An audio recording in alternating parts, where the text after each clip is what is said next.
everyone, this is Jane with Barlow Herbal, and I wanted to give you some quick tips and tricks and herbal suggestions for dealing with menopause. Now, this is something I can speak on from experience. I just turned 61 recently, and I have been through the menopause process, and I have tried a bunch of different things, but some of these things might surprise you, and some of them might be like, okay, yes, I know I need to be doing that. So first of all, there are lifestyle factors that can make a huge difference in getting through menopause with less pain, less hot flashes, night sweats, mood swings, all of those things. And I'm just going to list these pretty quickly. So one of my favorites is to stay active and exercise. There are so many reasons to do that. And helping you get through menopause by staying active is so awesome because you feel so good when you exercise. And it might take you a minute if you're not an exerciser to get into that rhythm where your body actually starts to feel good when you exercise and move it. So get some activity, get physical, even if it's walking or swimming or biking or dancing, whatever it is, get active. Now, the second main thing is your nutrition. You might be triggered by the foods that you eat. Now, some of your biggest culprits are things like alcohol, caffeine, sugar, chocolate, dairy, all of the things that are comforting, right? Or all the things that we think are comforting and it's going to make us feel better in the moment are actually foods and and things that can trigger you to have hot flashes or night sweats or serious mood swings or lethargy. I mean, the things that we all don't want as a human being. And if we can start to slip some of these out, if we're taking part of them, then this is going to make a huge difference in the way you get through menopause if you're a woman who's already experiencing this stuff. And sometimes I learned the hard way. I would eat something that I knew would trigger it, and it triggered it, and I'd be like, okay, I'm not doing that again. So make a commitment to yourself to take some of these things out, especially if they are known triggers for you. Maybe keep a little journal of when you eat something and how it makes you feel. I mean, that's actually what I did, and it helped me a ton. Now, there's also things like spicy foods and being in a hot environment that can actually trigger like some of these symptoms that come on when we're going through menopause. I would also suggest that you get maybe go to your functional medicine doctor, your regular doctor, or nurse practitioner, and get a hormone panel. You know, see where you are, see what your starting point is, and then as you see where your levels are, so estrogen, progesterone, and testosterone, what are they doing? And are they gone completely? Do you have super low levels? Where are you? It'll give you a base, and then you can start really monitoring how you feel by these lifestyle things. Now, might also want to add some phytoestrogen foods. And one of your best, and a lot of people know this, is your soy-based foods. Now, there's some controversy around eating soy. My favorite way is like finding a non-GMO soy and then either having it already fermented or putting it through the fermentation process, because then I feel like it can be a very healthy way to get some estrogen into your body, because that's usually what happens for most women is we lose estrogen, we lose testosterone, we might still have bits of progesterone, but that can usually be a problem. Now, a couple of other big things: sleep. You know, this can be a real problem as you go through menopause. So you need to make your sleeping environment conducive to a very good night's sleep. And you know all the things: make it cool, make it dark, make it quiet, get your technology out of your bedroom. You know, make sure that your sleeping environment is conducive to that.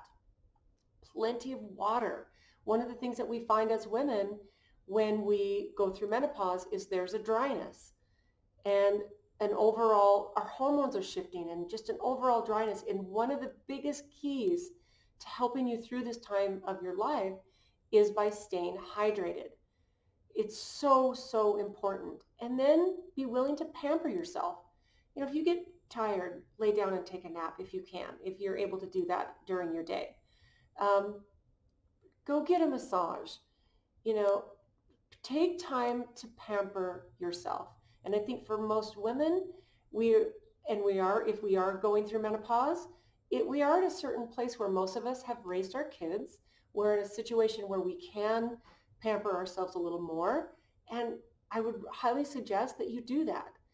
Ground yourself, get out in nature, and really take care of that inner part of you and that physical part of you that needs nurturing. And this is just a really good time and a good reminder to do that.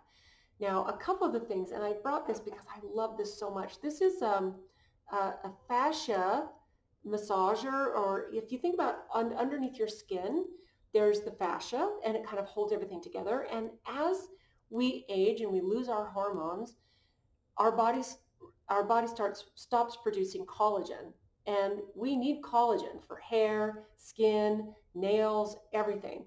And even the way our body produces collagen, this is a little tool that you just simply take it and you just rub, and this by releasing the fascia and helping to smooth it, it actually helps your body produce more collagen. Now, I do take a collagen supplement as well, but this is lovely. I use this on my face, I use this on my neck, I use it on my arms, my legs, my sides, my stomach, and it actually feels really good. You don't have to press super hard, and it's just a lovely, lovely thing. It's called um, a fascia releaser. It's just a little metal tool, which I got as a gift from one of my sons, and I love it. Now, the herbal things that I would suggest that have made a huge difference for me are adaptogens. This is one of the biggest things. Adaptogens like holy basil, maca root, rhodiola, ashwagandha, things like that that help to balance body chemistry.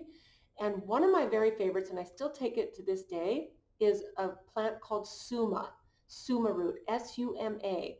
Now, suma is very well known for its ability to help balance your hormones. And this is very good for men too. Like I've seen studies where it shows men and even women who have very low testosterone, because women need testosterone too. We just don't have as much as men. Suma root goes in and it balances the body and helps to, what I believe from my research is it helps to bring the levels either too high or too low, and helps your body balance that and helps bring the levels of hormones to you that you need. So suma root was one of the biggest and best herbs that I used, and I still continue to use for that. I also have a couple of products that we make. The Woman's Comfort is one of my dad's original. Amazing. That I was on for about 10 years. I've just in the last about 2 years gone off of that, but that one made a huge difference for me as my body was adjusting to all of the things that happen to us as women when we're going through this time of life. So Woman's Comfort, super, super good. Takes a little bit of patience and consistency while the herbs kick in and your body regulates. Also the Brain Glow. This has a lot of adaptogens. It's good for mental clarity. It's good for brain fog.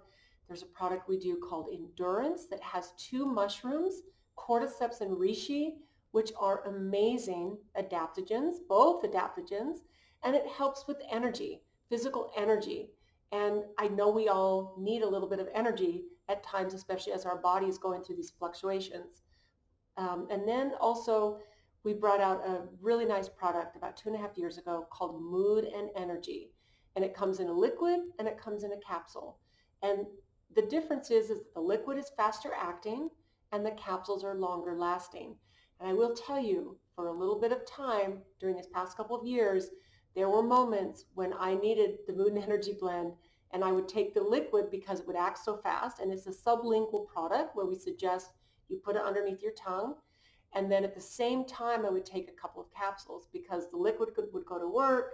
I would feel my stress levels balance out and come down.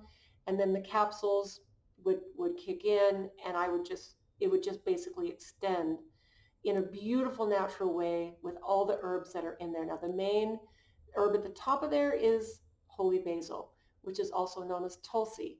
And it is a beautiful adaptogen that I would suggest that you do a little bit of research on these. I'll put the names of these all below this video.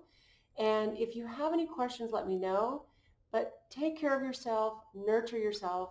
Know that we are designed for vibrant wellness even as we go through this time in our lives. Women, I'm talking to you guys. This is exactly how we're designed. But we have to be willing to put these lifestyle habits into place. You have to be willing to say, okay, I'm going to get up and I'm going to make sure I have exercise as part of my day. I'm going to drink plenty of water today. Start with the things that are easiest and then just start implementing them. Make them a part of your daily routine. So thanks for tuning in, guys. I hope this has been a little bit helpful. These are some of the things that I've done that I know has made a huge difference for me. And we will see you next time.